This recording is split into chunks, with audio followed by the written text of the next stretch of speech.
As we've discussed, we're here to celebrate National School Choice Week here in North Carolina. As I shared earlier, when we talk nationally, we are a state that's really, I believe, kind of leading the pack. That being said, and again, I think all too often, I think we as those who believes in parental school choice, we probably linger too long of pumping the pom-poms and doing the cheers around parental school choice, and we kind of leave it there. But we thought we'd take a portion of this program to really kind of give a snapshot. When you talk about parental school choice, beyond just the traditional public school system, yeah, we've grown, but a lot of that growth, and one of the reasons I wanted to acknowledge some of our elected officials here, a lot of that growth has really happened here in North Carolina over the last 5 to 6 years. When you talk about public charter school expansion, that's 2012.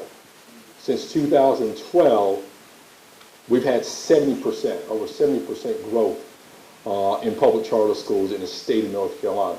Now again, we were at 100 for about 15 years, 1996. So again, we're already almost close to doubling that within a very truncated period of time. We talk about private education. Expansion of that really in a lot of ways, particularly for working class poor, since 2012.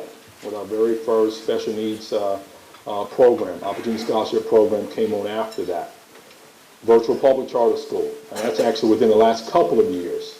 And you'll learn a little bit more about that. And then we can never forget what I say to you is really got the real skin in the game when you talk about parental school choice, and that's homeschoolers. We talked about the fact that over 50,000 households in North Carolina educate their children at home, and that's well over 120,000 kids and growing. We're a leader in the nation in that. Of all the options, including traditional public school, ladies and gentlemen, homeschool has the highest enrollment each and every year in our state. North Carolina is one of the leaders in the growth of homeschool. And so, again, for the vast majority of our growth is really taking place in the last 5 to 6 years. And a lot of the women and gentlemen that are our state senators, state representatives, have been on the front charge of really opening the door for opportunities. To help us engage this discussion fully, we've invited the following distinguished guests and experts to help us kind of dig into this a little bit more. So I'd like to take this time to just introduce them. To my left is Dr. Thomas Miller. He runs the gamut. I mean, this guy is an educator, he's an administrator. He worked in the Office of Public Charter School. In fact, he had a real critical role, probably one of the reasons why he's no longer there. When this expansion came, and all these applications come flooding in, Dr. Tom Miller took a very strategic role, ladies and gentlemen, and really helping leadership establish a ready-to-open process, and much of that is still intact today. Since that time, he's launched Leaders Building Leaders, his own company, and he happens to be kind of lead the charge what we call the North Carolina Public Charter School Accelerator here in North Carolina, which was launched by our organization in 2012 to equip education leaders with tools to design effective educational programs, strengthen community partnerships in order to start and sustain high-quality public charter schools in rural and academically challenging communities. Just this week, we traveled across the state here, highlighting a number of those schools, primarily in those rural areas that have really done a great job. Dr. Tom Miller received his National Board of Certification as an exceptional children's educator for New Hanover County, et cetera. So we could not have a stronger expert here to kind of talk here in the area of public charter schools. To his left, Karen DeCat currently serves as Executive Director for the Southeast Connections Education, where she oversees 8 states, not just one state, but 8 states. Education is accredited provider of Connections Education is accredited provider of high-quality, high-accountable virtual education solutions for students in K-12. Prior to joining the Big Boy Connections company, she worked with Little Parents for Education for Freedom, North Carolina. And she said, Darrell, you ain't paying me enough. I'm working too hard. Let me go take it to another level. And I need to cover more of my nation. But I'm still getting up for that, Karen. But she formerly worked at Civitas. She's pretty experienced working. Again, she's a heavy hitter. She worked at Capitol Hill. She worked closely with one of the most prominent U.S. Senators, Grassley. She attended law school at Catholic University American in D.C. and attended UNC Chapel Hill undergrad. To her left is Julia Adams-Scheurich.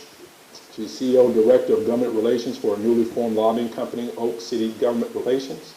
Oak City is dedicated to working with the disability community in North Carolina by providing strong representation for their issues at the North Carolina General Assembly.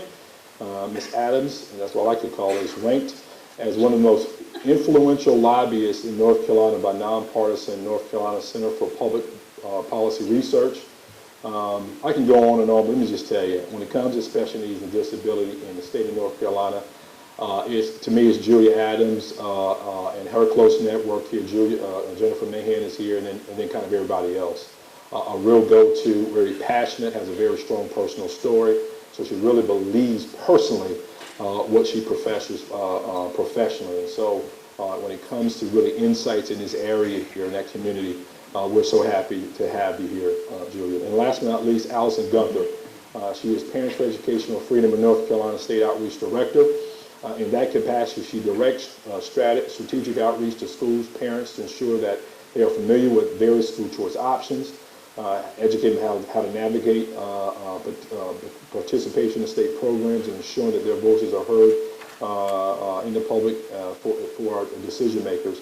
Her career has been spent focused on underserved, vulnerable populations, having worked to increase awareness across to child maltreatment programs that prevent child abuse in North Carolina, and representing the interests of agriculture, rural North Carolina, and NC State.